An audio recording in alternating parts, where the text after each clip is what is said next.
Welcome back, Better Babes. How are you? I missed you. I hope you are thriving. Today, we are going to talk about something so important. Are we allowed to sing money, money, money? It's time, honey. We want to learn how to get ahead. In this economy, it's going down. Like, whether you're someone who like has a financial advisor or like you need one, or you just like don't know what the hell's going on and you just want to get ahead, you want to learn about the entrenched systemic issues that are like preventing us from getting ahead. Honey, we've had that. To help us learn how to get ahead, we have an incredible guest. We have Katie Gatti Tauson, whose new book, Rich Girl Nation, is out now. She's here and she's going to help us to learn how to get ahead. Katie, how are you? I'm so good. Thank you for having me. I hate when people like are here to talk about important things and then I talk about outfits because like I don't want to be fucking sexist, but your outfit is everything. Oh my Can goodness. we please Thank like you. Did you know like who made this off the top of your head? Do you know? I'm pretty sure this is a knockoff of a Valentino suit. I got it on a website called Luxe Dress. Yes. So that's what we're working The flower with details today. and your glasses are so good. No, see, like your styling and also just like your like if I were a heterosexual like or like the highest compliment. Yeah, like I or if I was just like I would want to be you. Oh my! Like you are so stunning. Your I need styling, a minute to just your receive highlight, that. your skin finishing, like just like your glam, like you're just like good golly fucking Moses. You just made my day. Thank you so much. Girl, we are going to two different parties, but that's fine. I was trying to give you like Casual, Butch relaxed. Trade or something, Oh just my like God. like just like white shirt and jeans. I was actually wearing almost that exact outfit this morning that I was like, well, I'm going to go meet Jonathan Van Ness. So I feel like I kind of have to like show out a little bit. I should have showed out harder. I'm like trying to get, I don't know what's happening, but I love your outfit and thank you for coming here. Thank you. Okay, wait. So congratulations on your new book. Thank you. I always want to, did you do the audiobook for it too? I did. Okay, so you guys, if you're in love with Katie's voice after this, you should get the audiobook You yesterday. can't get enough. Yeah. No, but so you're also a podcast host and now an author. You're breaking down complex financial topics in a way that's relatable and empowering. I think for me, I like pre-Queer Eye, I just lived in this like perpetual state of overdraft and like never, as many people do. and I just was like trying to make money as fast as I was like spending it. And I just really wasn't planning at all. Mm-hmm. Then Queer Eye happened. I did the same thing. But just much bigger stakes and just the exact same sort of irresponsibility and impulsivity. Didn't change a thing. Just scale it up. Yeah, just scaled it up. Much razor's edge. A lot of heartbreak, a lot of stress, a lot of turmoil. Then entered Tori Dunlap. Then I was like, honey, no more. I'm getting in control of this. I'm getting in front of this. And I have made such progress in these last few years. I'm so proud of like, but what I learned is that like ostriching and sticking my head in the sand and thinking that it was just like this mathematical thing. Cause Tori was the one who like uncovered for me that it was actually, there was like an emotional link. Oh yeah. And it wasn't until with money. And it wasn't until that where I was like, oh, if that's resonating with anyone, I just want to let you know that you can make progress. But since I started talking about this more, I just talk to so many people and hear so many people who are just, they do not make enough to feel like they can save. Yep. And so for those people, that pisses me off. Mm-hmm. Like not at them. I want them to be able to save. And it makes me mad that people are like working 2 and 3 jobs. Yeah, and it still like don't have offends it. your humanity, right? Yes. You're like, no one should be in that position. Absolutely. So, but then I always think as like an entrepreneur and like as a business owner, like I always think about this idea of like, I don't want to leave like easy money on the table. Like if there's something that like I could do that's like not going to take that much extra, like why wouldn't I do it? So for people that are just like trying to get ahead, they're paycheck to paycheck, they're not making enough.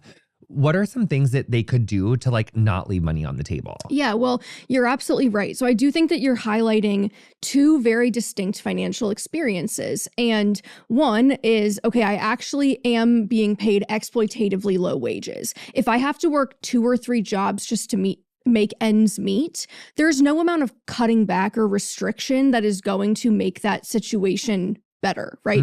The answer is we have to find a way to get more money coming in. And then the other side of what you're highlighting is, okay, you're somebody who under our current capitalist system, through your talent, through luck, through opportunity, like you are succeeding and you do have a lot of money coming in. And now it's okay, how do I manage this? And what do I do with it? But what I love about what you highlighted about your story going from one end of the spectrum to the other is that, have you ever heard the phrase money is an amplifier?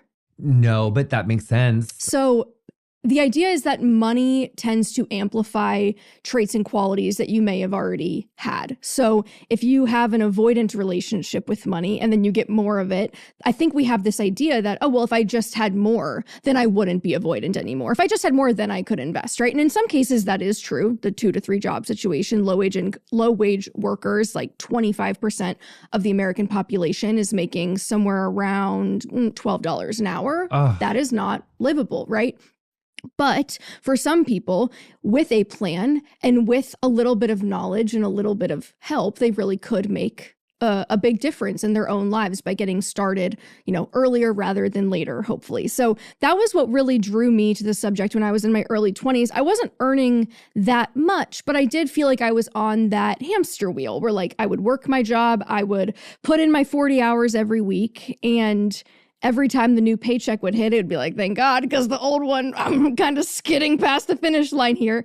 And there was just one day when I was walking into work that I had this like very stark realization. This is in Dallas, Texas. Texas, Yes. Very humid in the summer. It's like 8 a.m. I'm already sweating, the upper lip sweat. I've got my purse, my lunchbox. I'm like hobbling across the parking lot in my little shoes. And I'm just struck in this moment of like, oh my God, I'm going to have to do this for the rest of my life if I never figure this out. And once I started learning about personal finance, really just out of terror, out of sheer panic, out of that sense of being claustrophobically trapped in the process and cycle of working for a paycheck, that was when I started to realize, this stuff is not that complicated. And the fact that I thought it was and felt as though because I wasn't great at math, or, there's this like, oh, women be shopping, right? There's all these cultural messages that we receive about how, money really isn't for us. Once I started learning and realized it was not that complicated, I began studying these compound interest charts and realizing, I actually don't need a ton of money. I just need a ton of time. That time will do the heavy lifting for me. That if I can just get some money in the market, then let it sit there for 10, 20, 30 years. That can be enough, and that can make a real difference. If your dog could talk, they'd scream Ollie. My pups, fully obsessed. They jump, spin, and do the little feed me dance anytime I reach for their Ollie meals. Ollie's food is fresh, human grade, made in US kitchens, and so clean it almost makes my dinner look sad. I went with the fresh turkey with blueberries. It smells so good, y'all, and their coats are shinier, their energy is up, and their poops, gold medal. When we got started with Ollie, we filled out this 30-second quiz. It was so quick, and they created a customized meal plan based on our pup's weight, activity level, and other health info. Hence why we ended up with the fresh turkey and blueberries. And that health tracking just gives us that additional peace of mind knowing our doggos are living their healthiest, happiest life. Dogs deserve the best, and that means fresh, healthy food. Head to ollie.com/better. Tell them all about your dog and use code BETTER to get 60% off your welcome kit when you subscribe today. Hey, Mark, order us some Ollie at 60% off.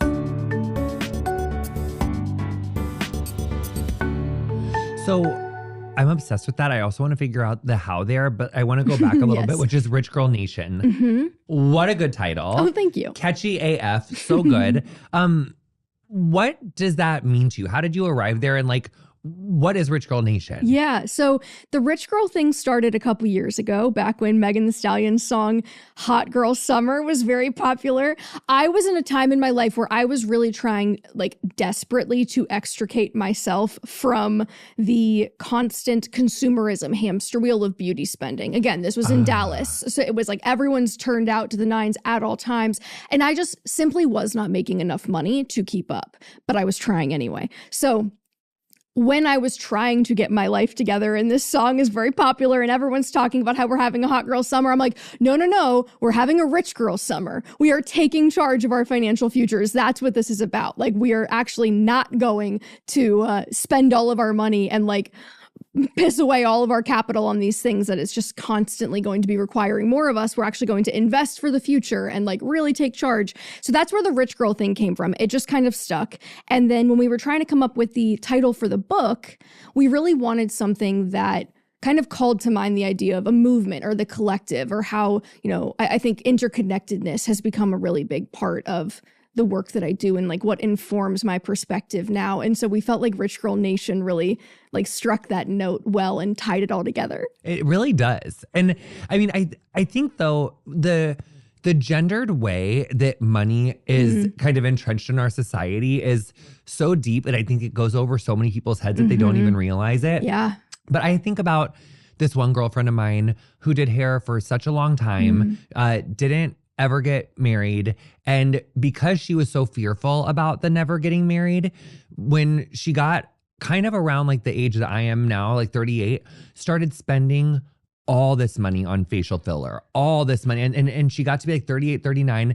And this person like did not have the money to afford that. And it ruined her life. I'm talking like addiction stuff, like making choices that she really did not want to make. It was like not good. And the societal pressure on her to try to like keep up with the look, keep doing hair, keep doing this stuff, keep doing that stuff. It's so fucked up. And I remember saying to her, like, kind of this conversation, like, girl, with like what you spend on your face in like 6 months, like that is if an IRA, just like 1 6-month break, like an IRA on that, like, because you do know this. But stuff. even back then, I was like, girl, I was like $2,000-$3,000, like that could be like 100,000 in like 30 years, but like you're not going to have anything. Like you're relying on either finding a man, which was a verbal thing that she would do, talk about needing to find a man, and like that's something that like just in the salon, the amount of times that women have just casually talked about, I need to find a man. Like that, just because that's what women have been told for such a long time. And it's like, and so can you get into like, this really isn't a question, but like the gendered economics of it all? Yes, please. Oh man. Okay. So I really think about the relationship between gender and economics in our society as what do we expect from women? And then how do those expectations shape the real options that are like available to women in our political system? And so in a culture like ours that is so rigidly committed to the gender binary, men and women both have to perform those differences in order to feel safe and respected. And like we know that women and men both face professional penalty when they subvert the gender binary in the workplace. So like if a woman is negotiating for more money, she is more likely to be professionally penalized for that. But the same is true for a man that is trying to negotiate for more flexibility or more time or these traits that like scan as feminine. He will also be punished for that. So we're all trapped in that prison economically. But I would say that what is most fascinating about this is that it's very predictable the way in which those ideas and the way that people cling to those traditional norms, you can map that so closely to economic precariousness in our society. Can you just unpack more about like the different expectations of gender and how that's going to perform differently, like through, say, like parenthood? Oh my gosh. Yeah. So there's so much there. The gender wealth gap, just so we're kind of level setting, is, you know, everyone is, I think, very familiar with the gender wage gap, 83 cents on the dollar, right? And there are a lot of interesting reasons for that we can get into, but the gender wealth gap is even more dramatic. It's 55 cents on the dollar. And that's for white women. So like if you're talking about Black women, you're talking about 5 cents on the dollar. So for every dollar of wealth a white man has, a Black woman has on average 5 cents. 5. Outrageous. So it's a very layered and complex problem the way that we get there. So in the book, I try to lay out what I perceive to be the largest drivers of that gender wealth gap. So kind of going in order from, you know, the silliest stuff, silly relatively speaking, like, you know, the beauty and personal care industry, like you were talking about with your friend, how there is an industry that in our current paradigm, I don't think beauty would have to be this way, but this is how it is now. In our current paradigm basically exists to manufacture insecurities that then you have to pay to fix. And it's a moving target by design. Like it's kind of funny when we look back in the early 2000s and everyone has like the tiny little eyebrows and now it's like, oh, big feathered and fluffy. Yes. So this changes by design because you have to keep people spending. It has to be a moving target that it's a depreciating asset. You're going to get diminishing returns on the money that you're spending on beauty. So you have this industry that your average woman spends $300 a month to meet this beauty standard. We have become very good at talking about beauty as a psychologically oppressive force for women. We are not as fluent yet at talking about it as economically oppressive. But spending $300 a month over a 40-year career, had that money been invested instead, like in the IRA, like you told your friend about, that is an opportunity cost of $1 million. So we are not talking about little costs at the margins. $300 a month. Invested in a low-cost diversified index fund that you can buy in 5 minutes online with a brokerage firm. $1 million over a 40-year career. So we're talking about retirement supporting amounts. I mean, your average retiree has like less than $3,000 a month. We're not doing our roots anymore. Like, we are going to have to do semi-permanent roots. So we have to be... Because your line of demarcation will not be that bad. Right, I know. And you can go like every 3 to 4 months instead of 4 weeks. We can stretch this out. I shifted from like full bright blonde to just like grown out balayage because I was like, I don't want to keep spending on this. So you have things like that, right? That's one area. But then you also have the fact that women do earn differently. And you know, that is very connected to the caregiving gap in this country. So like oftentimes when people try to debunk the wage gap, they'll be like, oh, but men work more. And it's true, they do. Your average man, according to the Bureau of Labor Statistics, does work for an hour more every day. But your average woman works for an hour more every day doing unpaid domestic labor in her home. So like if you want to know why women aren't doing more paid work, it's because they're doing unpaid work.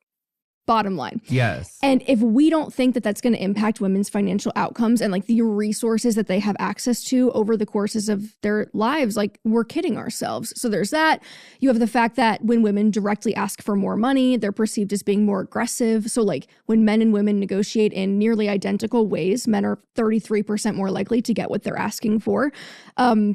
And then you have to consider the fact that like women just live longer. They live longer. They are more likely to leave paid work to care for a family member. They are more likely to end up in poverty after a divorce. And so you basically take all of these factors that are just shuffling women into these statistically significant outcomes and you extrapolate that over an entire lifetime. And it's really no wonder that women have less wealth when they retire because the system is not set up to help them. Like in the absence of social infrastructure that treats things like care work as a necessity and like a piece of infrastructure like roads or public education, yeah, women often bear the brunt of that. And so it's not surprising, but I do think that the more, frankly, we can talk about it and like get people to see how these things are connected, the better chances that we'll have of actually changing things for women who are currently trapped in that system. For someone that's like ready to get them, that's noticing that they're living beyond their means or they're just living beyond their means. Yeah. How can someone start to like walk themselves back off of this? Because it can seem really scary. Like I've just been doing it for the last 2 years and it fucking sucks. I think that in order to get really fired up about your money and to feel in control and to feel like you want to make those tough decisions, because sometimes they are hard decisions, I think you have to step back and think about the grander vision for your life and what it is that you really want. For me, I really wanted freedom and autonomy from a paycheck more than anything. I'm not sure why I had a quarter life crisis after I started working full time, but it was that endless expanse of the 40 years ahead of me that even though I liked my job, I liked my workplace, there was nothing wrong with it, I felt inescapably claustrophobic about it. And I said, I need to find a solution that will allow me to move freely around this world in a way that I can take risks and do work that I care about. And I don't want to feel like I have to be tethered to a W-2 job that will, pay me the money that I need to survive. And so that was how I found the like financial independence movement, the retire early movement, and really fell, face first down that rabbit hole. But I think that that's kind of the bigger picture thing is, what is it to you that's important? Is it freedom? Is it, your humanity? I had an amazing interview with a woman named Amanda Holden recently, and she told me, my biggest regrets in life aren't the consumer items that I didn't buy or the income that I lost. It's losing my humanity. And there's a part of us right now that I think, she mentioned, like, there are a lot of people right now that probably feel like they have to break a part of themselves in order to survive and exist within this system and to, work the corporate job. I'm start crying. It's like, show up every day. It's like so many, like this resonates so much, even like for, yeah. Yeah. And so that's where I think it all kind of does come back to capitalism. So I think that it's worth defining, how is capitalism different than other economic systems? What is the defining characteristic? And I think a lot of people think, oh, it's about free markets or it's about competition. It's about the ability to have nice things and to be successful. But all of that stuff existed before capitalism. Free markets, competition, whatever. People had bubble baths and champagne before capitalism was around. What capitalism is really defined by is that some people own all the things and some people work to make those things more valuable. That's really all it is. And I look at that and I go, I don't think that that's a very democratic way to organize an economy. 65% of Americans have no net wealth. Their net worth is effectively zero. A majority of Americans. So again, I look at that. I go, I don't really think that system's working. I don't think a system that gives some people billions of dollars and has 1 million people sleeping on the street at night, like that offends my humanity. That is not working. And so we can still have nice things and competition and markets in a different economic system. But I don't think that only a small number of people should own all the stuff that the rest of us work to make more valuable. And I think that that is the core exploitation that people can feel, even if they can't name it, even if they're not 100% certain the mechanisms and dynamics that are making them feel trapped, making them feel stuck, that no matter how hard they're working, that they still feel like they're under someone's thumb. I think that is really where it comes from and like why my work focuses so much on thriving under and navigating capitalism, because it's kind of like you're caught in a riptide and you can learn to swim. You can work really hard to get better at swimming, but you're still in the ocean. Like you are still going to be up against those forces. And I think that I want to help people look around and notice those forces, to realize they're swimming and to like see the water that they're swimming in and go, oh, that's why it feels the way it does.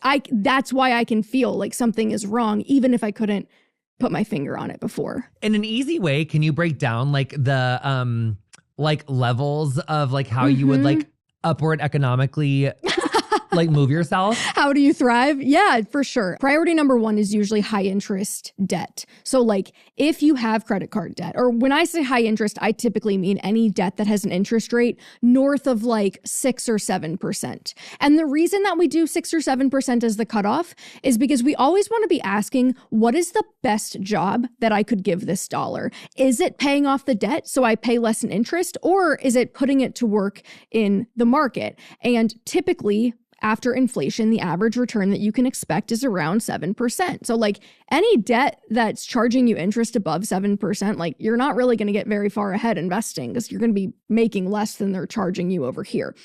So I would say mortgage debt's probably the only exception to that. But high interest debt, credit card debt, that's like priority number 1. Your emergency fund is also very high on that list. So you mentioned, what am I spending every month? 3 to 6 times that in a savings account. You want to make sure you have that cash cushion. But once you move into the investing space, I really think that an amazing place to start, and how I try to orient and ground people in this decision, and kind of, it can be very overwhelming, not just because, there's a lot of options for what you can invest in. And like really the secret is like the simple, easy, cheap stuff is like the best stuff. But a lot of people feel overwhelmed by the fact of like, I don't even know where I'm trying to go. Like I'm working toward a goal and I don't know what the goal is. And that can be very disorienting. It's also not very motivating. Yeah. And so there's this thing in financial planning. It's called the 4% rule. Yes. It was discovered in 1994 because back then, like 30 years ago, nobody knew how much you really needed to retire. There was like people would be like, oh, you need 10 million, you need 5 million. But like they were kind of just like, it was a shot in the dark. Yeah. And then this guy named Bill Bengen, who was actually a literal rocket scientist, like trained at MIT, became a CFP and was like, this should be a math problem that like we should be able to solve. Like there should be a way to figure this out. So he looked at 100 years of data. He looked at market returns. He looked at inflation data. And he said, what is the target that people should try to save and invest in order to retire? And what he found is that it is about 25 times what you spend in a year. That's what you need to invest. So this is a really magical number. But that doesn't count if you're like a compulsive spending person. See, but that's what you're hitting on something really powerful there, which is that it immediately, what just happened in your head that I just saw is that you connected the dots of like, the more I spend, the more I need to save and invest. That is the connection that is so important to grasp, because now it means that you can make decisions about spending and investing with the full scope of information about like, what does this mean for my future? I keep realizing it keeps negatively impacting me.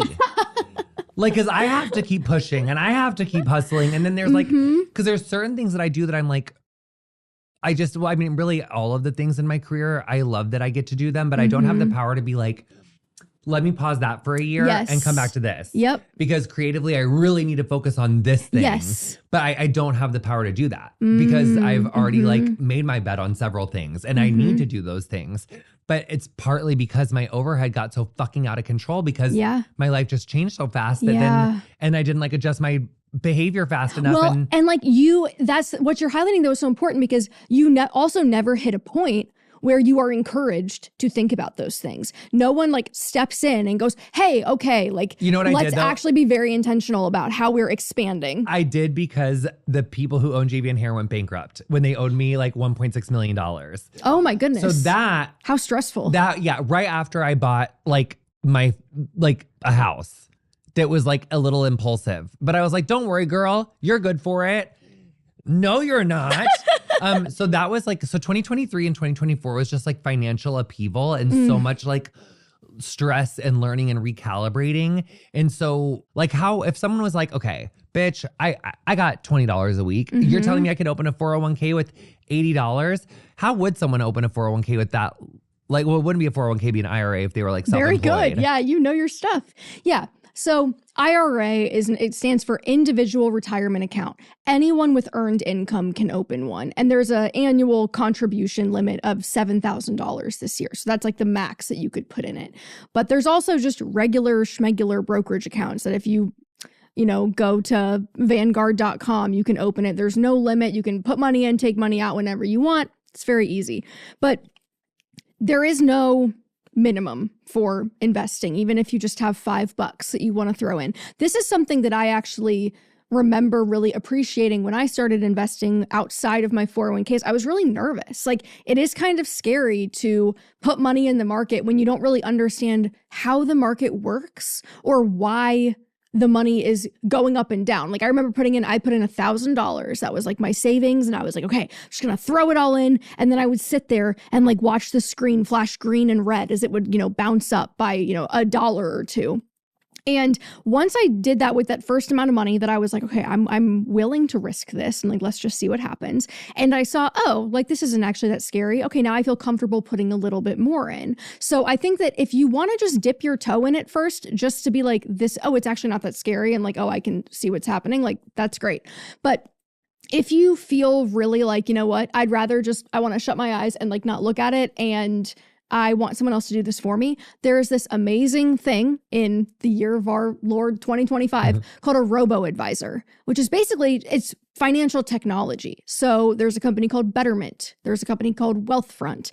Sally Krawcheck used to have a company that did this, where you invest, you put the money in the account, you answer a few questions. This is how old I am. This is when I want this money. Here's how like comfortable I am with risk, yada, yada, yada. And it'll invest the money for you. So your only job is just putting the money in. And again, $5, $10, $100, whatever you have, that's fine. And I think that when we think about what we are investing in and getting more comfortable with the idea of like, well, what am I really doing? Is this gambling or like what's actually happening here? What you are doing when you are investing is you are just buying tiny slivers of real companies. You are buying a little ownership stake in that company. And so as that company sells products and makes money and generates profits for its shareholders, you have just bought your way in to being a shareholder. So like the people that our entire economic system and political system are built to protect and support, the almighty shareholder, congratulations, now you are a shareholder. And you are going to benefit from that system too. So it kind of goes back to what we were talking about earlier with like, what is capitalism? It's like some people own stuff and some people work. Well, this is how you start to own stuff too, is you buy those little shares of those companies. And you can do this through index fund investing. You can sign up for a robo-advisor if you want. Chapter 3 and chapter 6 of Rich Girl Nation are like really into the details of like what you are buying when you're buying an index fund. But that's really at bottom what you're doing. You're just buying little pieces of companies. But if you're like a hairdresser or like an independent contractor person, look into an IRA yesterday. Yes. If you haven't, that's where you want to start. Yep. If you are a W-2 person, you would want to like obviously know what your 401k things are. Yeah, use your 401k. You would want to like ask the questions to your HR, make sure that like if you you probably can afford to put something in there. Yeah. It may be. Okay. So then back to the 4% rule. So does that not count anymore? Like, is that not enough now? Because of inflation, it is. It is. Still good? Yeah. So when he did that research 30 years ago, they've rerun this many times. So like still holds up. They looked at inflation. That accounts for inflation. And actually it's quite conservative, just taking 4% out every year. That's really what we're doing here is we're saying you save 25 times, you withdraw 4% every year. So it's kind of like an inverse fraction, but it still works with inflation. The inflation in the 1970s was like insane. It was like 13, 15%. So even though we did just have a big spike, it was still historically speaking quite low. So 4% rule still holds up. We were saying earlier, it's like sometimes you're just like on a rigmarole. Like you should not be having to like do 3 jobs to make a living. Yeah. What are some of the salary negotiation techniques? Oh my gosh. So I spend all of chapter 2 talking about this because I really do feel like there are, of course, we all know what it feels like to have a spending problem. Most of us it's human nature. You get access to more resources, you're going to spend more. It's just how it works. Like our software is running on like a very antiquated hardware system. We weren't really like built evolutionarily to delay gratification. So that's so true. It's tough. I mean, you really are fighting human nature, but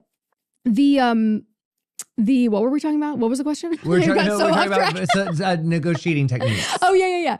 But I do think that most people actually have an income problem that like, if they can learn how to invest, right, get your spending in line, figure it out, start investing, get the habit started, even if it's only $5 or $10, and then just go fucking crazy with trying to earn more money. Put all your energy there and just make the shovel bigger. So you're just shoveling more money, right? So spending in check, get the investing systems built, and then move on and focus on the income. So when you are negotiating for more income, if you are in a position where like you're in a corporate job or, you have the ability, you have some leverage with your employer to negotiate, there's one really good tip that I got from a woman who specializes in gender bias and negotiations and like how women's socialization in particular can undermine them in negotiations.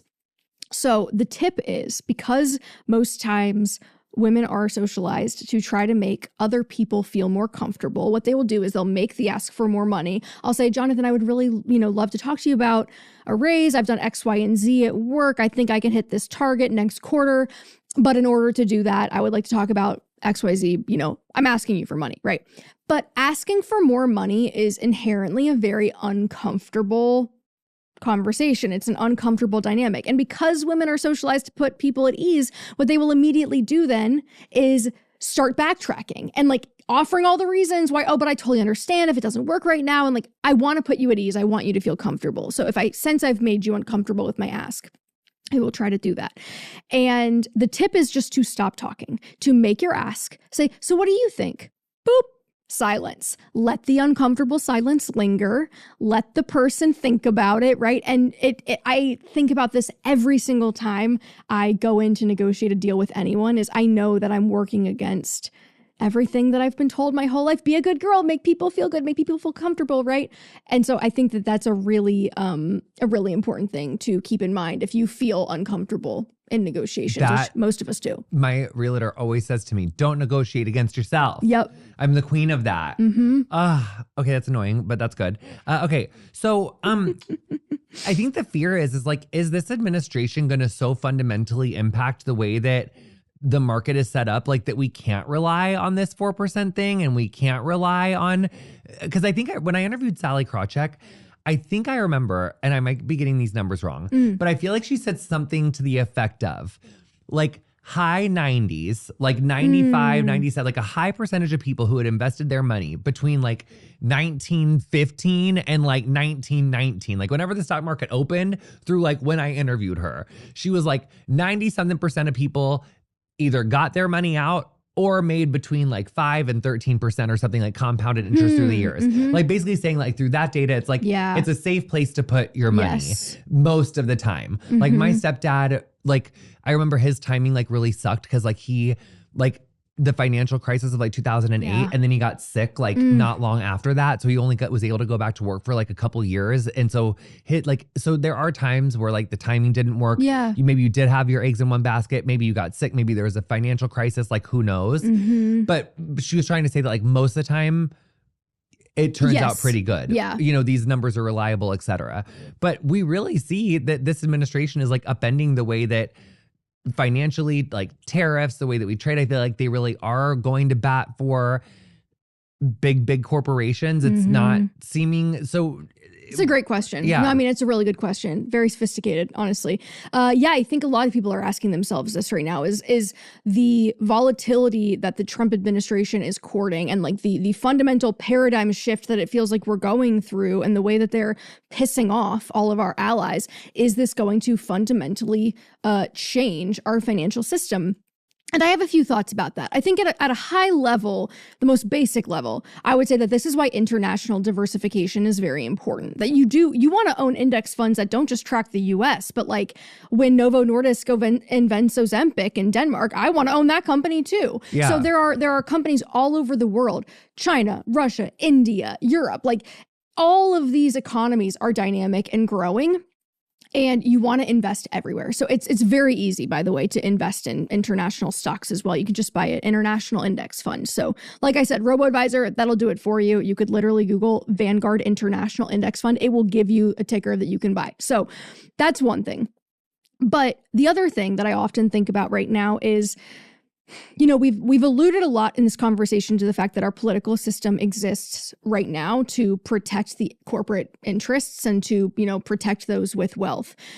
The very wealthy people and the corporate interests in this country, like, are the stock market. So by aligning yourself with the fate of the stock market, you're kind of aligning yourself with their interests too, which like ethically can feel kind of gross, but it is in our current system, like the only way that regular people can achieve stability. So I think if like the US economy and the US stock market went down, that would probably spell the end of something much bigger. And at that point, we're going to have way bigger concerns than like, what is my retirement portfolio doing? Like we're talking about a much bigger upheaval that like you're really not going to give a shit about your investments if that happens, which like could be, I don't know, maybe a good thing.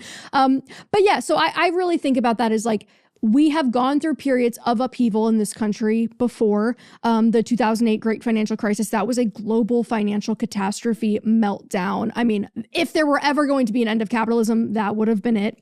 And we did recover. It took like 5 years to recover. But if you stayed invested, if you left your money in the market and let it recover, you would have been fine. The thing to remember is that this is not a get rich quick scheme. This is a get rich slowly scheme. Yeah, that's really smart. So like if you are investing for the long haul, which many of us are and should be, we're talking about decades. 30, 40, 50 years. And if you are staying invested for 50 years and you are just staying the course and continuing to invest, you are going to live through roughly 12 bear markets, which means you're going to see your money lose 20 to 40% of its value 12 times. And you can expect it and go, yep, this is how it works. Contractions and periods of pullback, that's just like an unavoidable part of capitalism. So you are going to experience that. But the good thing is that during the bull markets, when things are going well, the average gain that you see in those periods is almost 500%. So if you can stay invested, if you can, hold on tight, close your eyes, grit your teeth, and just leave your money in and let it run its course, so far it has always come back. Whether you're someone who is a smaller investor and you've like got one of those like the wealth, what was that thing? Like a Wealthfront or like a Betterment. Wealthfront. Yeah. And so you're like, I just want to type in things. I don't want to have to move that around myself. Or let's say that you have like a money investor and like you've invested all your money and like that, you know, your guy does it or your girl does it or your maybe there's like a non-binary wealth investor. So maybe your them does it or your they does it. And then you see something like Marjorie Taylor Greene just bought $19 million of this like, you know, healthcare stock or just like, or if you see that like there's something going on like over in this one place. I have, even with my person, I've been like, oh, should we like add a little bit of this? Have you heard of like the Pelosi tracker? It just yes, like mirrors all of Nancy Pelosi's trades. And they do it for all of the Congress people. There's like one where you can track all of this. That's how you know things are just. But it's like should we be doing that? Like, because like my people always say like we are not moving stuff around based off of whatever. But then sometimes I'm like, good. Your people are right. You wanna let things be. I completely understand the impulse to like you kind of want to, you know, chase the thing that seems like it's working. But really, historically speaking, I mean, the numbers just, they speak for themselves. Something like 97 to 98% of active money managers, AKA people that are actively trying to beat the market, they don't. So really like your statistically best bet to get the best returns over time is to invest. Unless you're a congressperson. Unless you can get a job in the House of Representatives, in which case. Well, it just really does seem, I don't want to like get arrested, but it really does seem that there is like open insider trading how could there on. not be? I mean, they're making the policies. It's like if I am voting on a policy that's going to fundamentally change an industry, I now have a lot of really valuable information about like, oh, well, I don't want to be invested in that anymore. Like, and it's like, how are we ever going to fucking undo that? Dude. And the money and politics part. Like, I mean, that whole like Elon and Donald Trump crash out where literally, I mean, to have a billionaire openly say like, I spent $297 million to get you in. And had I not, you wouldn't be in. I mean, he straight up came out and said, dose of ketamine being like, listen, he's like, you wouldn't be here without me. But he's like, I literally did buy it. And you know what I thought was really troubling about that? You're going to like laugh really hard. There's a bit that I do in my new show about this. It's not that funny as I say it out loud now. But I didn't realize that like a billion, I did not know that a billion was 1,000 millions. Like for some reason, I had been telling myself that a billion was 100 million. Then it dawned on me one day that like 100 million is 100 millions, but a billion is 1,000 of them. Yeah, that's why it's so funny when people are like millionaires and billionaires. It's like we are talking about like an American Girl doll and the Empire State Building. Can I tell you something about this that actually pisses me off as a Democrat? But I like this like actually really pisses me off about progressives. Okay. And like, I feel like I am one. But when people like Biden or anyone would say like millionaires and billionaires aren't paying their fair share. You're like, this is not I literally, have I made millions of dollars? Yes. Do I have $1 million in any of my accounts? No. I have spent so much of what I have made, like literally of the total amount of wealth that I have made, when I think about what I spent on federal and state taxes, it's over half. Well, so this is the crazy thing about how the progressive tax system works. Like, have you ever looked at a chart for the tax system of like your first X dollars of income is taxed at 10%, the next is 12, then 22, then 24. Because I meant like 37 or something, but that's like for federal. So you're in the highest bracket, 37%. But that means the highest bracket as a you know, an income number tops out at like around $600,000 a year, which means someone who makes $600,000 a year and someone who makes $500 million a year are paying the same percentage. Like, these people are not in the same universe. Because it does seem like I would imagine that like Kylie Jenner, for instance, is definitely making more on her endorsement deals and brand deals and like on her beauty stuff than like say what I am. So the fact that like me and a Kylie Jenner are paying the same amount does seem weird. Because like, it's like, why couldn't you have like once you make over $1 million go to 41%, and once you go to like 10 million go like 43 or something? Yeah. I mean, there are some people that are advocating for like, if you have if you're bringing in $100 million or more per year, that like your top marginal tax rate should be 100%. Like, they literally think that there should be a upper limit on how much money you're allowing people to accumulate, because the distortive effect that has in the economy, when particularly because so much of our economy's income goes to financial professionals. Like, I think it's 25% of the money in our economy, income-wise, flows to people who work in finance, and only 5% of people work in finance. So like, because of how our tax system is set up too, like if your money as a financial professional primarily comes from investment gains, your top marginal tax rate isn't 37%, it's 20%. So you are paying, there are some hedge fund professionals that because they only get paid through capital gains? Yes, I'm so impressed. Yes, because they are primarily earning money via capital gains. So all of their income is taxed like capital gains. So you have somebody making that's not fair. $500 million a year paying a top rate that is lower than someone who makes $50,000 a year. So I just wish the Democrats would do a better job fucking explaining that. Because it's like, I feel like I really get, like when people say like, oh, like millionaires and billionaires, I'm like, I'm literally struggling. Like I am still job to job. Like I'm 3 choices away from like getting super fucked up. Like, am I impulsive? Yes. Like, do I buy shit that I like? If I wouldn't have made the spending choices that I made because of my impulsivity, I wouldn't be in this situation. So I will give you that. But just this idea that millionaires don't pay their fair share, like I feel like I'm paying like so much. Like I feel, but also I feel like if I was making like, I feel like billionaires should be paying a higher percentage than 37% and definitely more than 20%. Yeah. I mean, I don't think billionaires should exist. Like, I don't think that is something, I think that to me, that is a sign that something has gone very wrong. That $100 million thing, that's kind of like a thing. Like when you can buy every Birkin probably 10 times with $100 million plus like several houses and stuff. Like you really don't, I mean, that's like, so like $100 million is someone who's made like some millions of dollars. That's so much money. Like I've never not wanted for anything. Like I don't need a Rembrandt for Christ's sake. A billion is 1,000 million. And a trillion. Right? And think about if Elon Musk has $400 billion. He's almost $2 trillion. I mean, it's outrageous. And so this is crazy.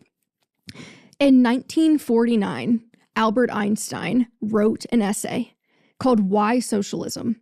And he essentially predicted every single thing that has happened in the last 5 years. He said, the problem is that under a capitalist system, wealth will continue to concentrate with a very small number of people. And once those people have that wealth and power, they can exert untold amounts of pressure and influence over the people that lead the state. And once they do that, there will be no mechanism for preventing them from essentially taking over. And like, what is happening right now? So his conclusion was like, ultimately, democracy and capitalism, they're not compatible systems. They don't work together well. There's a lot of tension and friction because democracy, I mean, they're just completely at odds. And so like when you have the world's richest man tweeting from the social media platform that he owns, hey, I put you in office. Like he's right. And that is incredibly alarming. And I think proof that like, okay, we're approaching some like end stage here where like people are either going to wake up and get it or they're not. But like the worst has just happened. Like someone has just bought their way to the leadership of this country. Sometimes I wonder like why people don't understand it better, especially like people that are like not making as much and then vote for like Republican interests and like don't understand like a correlation. And sometimes I think it's because people want to become a billionaire. Like they're like, and if I do become a billionaire or like if I do get like 500 million, I don't want to pay like 50% of it or whatever. So because it like makes them think that like maybe they're not going to be able to get into that later. But it's like why do you think that people don't? Why is it so fucked up? And what do people need to do to wake up for us to realize that some of the really most worst things have just happened? And like, what can we do to like get through? What is that quote? It's like America is a nation of temporarily embarrassed millionaires. It's like everyone thinks that they will someday because it's so built into the fabric of our country, like the American dream, like named for this idea that social mobility and upward mobility is possible if you just work hard enough and like pull your bootstraps tighter, right? And that is a concept that is very beneficial to those that already have power. But it also, in kind of a paradoxical way, I think, sometimes feels better to people than acknowledging how little control they really have. Like if I tell you, hey, you're just a lazy piece of shit and you just need to work harder and then you'll be super rich and everything will be great. Like at least that's in your control versus like, well, you know, it's downstream of policy and like this is a problem and that's a problem. And like really what we need is universal childcare. And like once we have that and like that feels like, oh, well, fuck, like I can't do anything about that. So am I just stuck? And like, you know, the truth is probably somewhere in the middle that yes, through the right combination of talent, luck, skill, opportunity, more luck, like, yeah, you can get ahead. But I don't know that for me, like when I look at kind of the status quo and the way things that are set up now, I'm like, yeah, but like we're the richest country in the history of the world. Like, is that really the best we can do? Are we really going to be complacent about the fact that like people are going to have to hustle, grind, and scrap just to like have a good life? Or could we think bigger and better about this? But yeah, I mean, it's tough because I think this idea of like people voting against their interests is like they don't see it that way because they've been told the enemy is somebody else. They don't see billionaires as the enemy. They see immigrants as the enemy. They see trans people as the enemy. They think that these people that are unlike them are the reason that like their life doesn't rock. And so, I mean, there's a class consciousness element to this for sure. But I also think that there is just this like fundamental recognition of one another's humanity and like that we are all more similar than we are different, that like kind of has to come first. And I don't know, I try to spend a lot of my time showing people that. I notice in my life and in my work, I do this thing where I get really overwhelmed with stuff and then I want to make really big dramatic actions. And then if I do, sometimes I pull away from it because that was overwhelming and maybe it like made results that I didn't like. So then I always come back to this idea of like, why don't we do some smaller things that like will get us to the end goal, but maybe it's not, you know, going to make so much like wreckage. And so just as we've had this conversation, we're ending it up. I'm thinking like, well, what do we do? Do we fucking overthrow the government and become communist? Like that's step like 27, but yeah, like eventually, hopefully that'd be great. But it's like, there's so much like, I mean, communism has been like, so like, and then also like communism is like, I'm not even like advocating for it because we've also seen like, in like that also ends up in like corruption and fucked up and people like, so I love what Elizabeth Warren says. I'm still like a Elizabeth Warren girly where she says like capitalism with no rules is just like fraud or exploitation or something. It's some cute phrase, but it's like, we just don't have like very good rules. It's like capitalism could be, but it's like social capitalism or something where there is like some sort of rules or like where we do have to show up for the middle class and for our most vulnerable. I think it's called social democracy. Basically like what they have in Scandinavia. It's like they have market economies, but like they have very robust social safety nets. They make sure people are taken care of. Yeah, I mean, there's a lot of, let's be clear, like there are so many steps between here, where we are now in communism. If we took like 3 steps to the left, we would be in an infinitely better place. So you don't even really have to advocate for anything radical to see like how things could be better. But I think where we are now, like with AI and where things are headed and how many white collar jobs are being displaced by AI. I mean, that has been the biggest shock is like, we thought that AI and robots were going to replace like, delivery drivers and, cashiers, whatever. No, it's taking your spreadsheet job. AI is really good at your spreadsheet job. It's really good at your fake email job. So I don't really even know that we are going to have a choice 5 years from now. Like we might be forced as a society into a position where we are talking about things like universal basic income, or we are talking about really robust social safety nets because the labor force is going to change so dramatically. So much. Yeah, I just want people to leave this with like this, just to know, I'm always shocked when I talk about Republicans on social media, like how many there are that follow me. And I don't know if there's, I think it could be from Queer. I don't know if there's a lot of Republicans that listen to this, but if you're a woman and you don't think that abortion is an economic issue, if you don't think that reproductive health care is an economic issue, if you don't think Planned Parenthood is an economic issue, please understand how much of it is. And I just really want people to understand that if there's men listening to this, anyone listening to this, please just understand how much reproductive health care is an economic issue. And I think for us to have so many people in the United States saying like, well, we just gave it back to the states. I think most of the people that listen to this like don't think that. But because like we know how much the federal government respects states' rights as we're witnessing right now. But we really are casually watching millions of women be forced into birth, being forced into abusive relationships, forced to stay in abusive relationships. So to me, I just think that's like one of the next steps that we can do is like make sure that we like restore Roe and get reproductive access back, or reproductive health care back on the table as soon as we can. It could literally take 30 years from now. Like federally, it took them that long. It took from 74 to 2022 to overturn it. So hopefully it doesn't take us 50 years. And they were working hard the whole time. So we have to do that. And it's like the amount of times I grew up in school with like being told like, abortion is murder.